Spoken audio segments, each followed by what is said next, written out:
Once Upon a Time in Hollywood. Quentin Tarantino night film. We've been waiting for this for a while after we see the trailers. Brad Pitt, Leonardo DiCaprio, an unbelievable group of stars coming in this movie. Set up in 1969. Are we going to see another great Tarantino film? Or it's just a promise of great stars and disappointed? No, everybody like Quentin Tarantino movies. 2 hours and 45 minutes. It's going to be good. I'm Frankie D. You are in your reviews. Don't forget to subscribe. My take on Once Upon a Time in Hollywood, a Quentin Tarantino film coming out.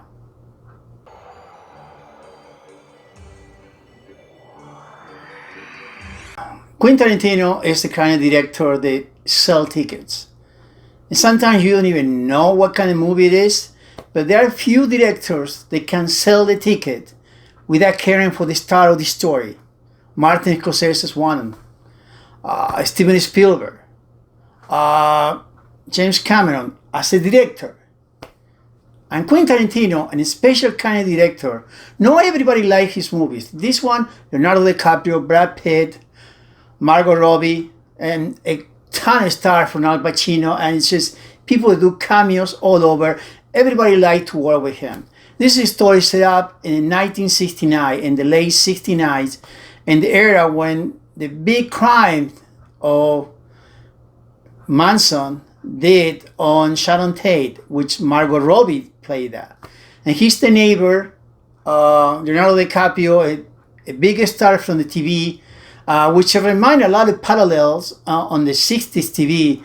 He did a western like Steve McQueen, and then he tried to go to the movies, and it didn't go successful. Back again to do cameos as a bad guy in TV shows, and he tried to just come up with a new career and try to figure it out what to do. And this is the typical stars of the 1960s, but it's shot in an unbelievable way. I mean, Quentin Tarantino, one of the things you can just probably don't like the kind of movie he does, but in the way he does it, it's unbelievable, it's well crafted.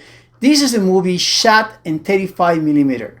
Okay, young people say, what is that? That's not digital, it's film, and the way it used to be filmed before. He shot it in the film on 35 millimeter. That's why he does his movies. He does it all the style. And what you see in Hollywood and all the stars, and you see the building, which I used to live 3 blocks away from Hollywood Boulevard. On all those places you see in Hollywood, I used to go there. I'm being in Museum Frank. I'm being in all those places and all the theaters you see. And these are not CGI. They are real. He stopped couple times in Hollywood for 2 days to shot and rebuild the theaters and the places and the way they look in 1969. I mean, this is no CGI. This is the way it used to look, and he made it again. And that's only Quentin Tarantino does, because he has in mind what he want to do, and he doesn't care if you don't gonna like it or no. He want to do. He got his script. It's gonna be 2 hours and 45 minutes.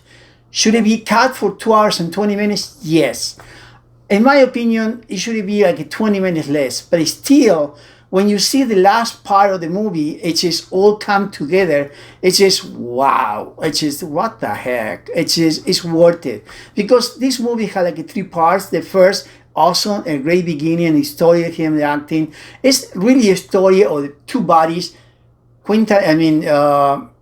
Brad Pitt, who is the bodyguard of Leonardo DiCaprio, and his body double, and he just used him as his helper and handyman. He does all the stuff for him, and this is a really story, not just of the movie star of the era, but really 2 great bodies that they love each other, they care for each other, and they're 2 good friends, and they try to protect each other. And in some dialogue, do you see watching the TV shows or films, they change the 2 of them, and the camera is stunning, beautifully shot, a typical Quentin Tarantino. It's just so beautiful shot. And I grew up in the 60s and the 70s, and all those shows when they're playing in real life, Mannix and Wanted Dead or Alive and all that kind of stuff, I used to watch FBI. I used to watch it when I was a kid. And the parallel on Leonardo DiCaprio's story as an actor, it tried to simulate a little bit what it was with Steve McQueen, which in my opinion, my hero, one of the biggest stars in the era. And he tried to do that. He was on TV, and then he went to the movies. And people think actors who go into TV and movies only are too successful. It's just Woody Harrelson and George Clooney. Hello, the first one in the original was Steve McQueen, who had a TV show When They Dead or Alive, a western in the 60s, and then went and became one of the biggest movie stars in the history. So that's the guy who started first, from TV to movies. No Woody Harrelson, no George Clooney, no other people. Even Leonardo DiCaprio, he started on TV and then went to film. But go back to the movie. I don't want to tell you spoilers. I don't know if I can show you too much of the movie because I don't want to give up much. But really, the movie is so well done. Even so, it's 2 hours and 45 minutes.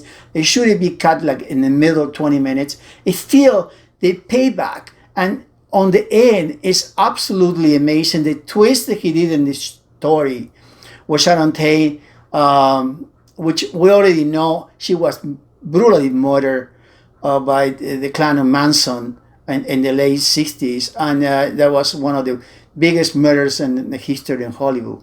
But the way that he did a twist in this story and to make it part of this story, it was absolutely great. I mean, I was on 4 o'clock in the afternoon on Thursday, the first show, they showing that TV, that movie, and I thought, nobody gonna go at 4 o'clock. The theater was completely full. I wasn't the only one there. I was completely full, and everybody applauded like I did. It's a movie, it's a go, it must go or don't go. Absolutely, it's a must go. Not just for the fan of Quentin Tarantino, for the fan of film. This is a crafted film. They show you how it is, a simple story. No, it's a big story, but more of the story is the two buddies, Leonardo DiCaprio and Brad Pitt, two buddies guys who really love each other and care for each other in the movies. And you see the Hollywood like it used to be. So absolutely, to me, it's a must go. And do not leave the theater when the credits come, because it's after the first part of the credits. It's when the credits keep rolling. It's a commercial of Leonardo DiCaprio shooting a cigarette commercial in that era, and it's funny. It's well done. Typical Quentin Tarantino, give you a punch and let you stay until the last minute. Don't leave. Watch the end of the credits because it's funny and it's more to watch. And I hope you agree with me. If you do agree with me, give me a thumbs up. If you don't, give me a thumbs down. And if you don't, let me know what happened, why you didn't like it. Until the next time, support your movie theater, support your TV shows, support your video games, support Once in a Time Hollywood. This is a great movie. And support me. Hit my face with Yoda, and my other reviews are here. Until the next time, thank you and ciao.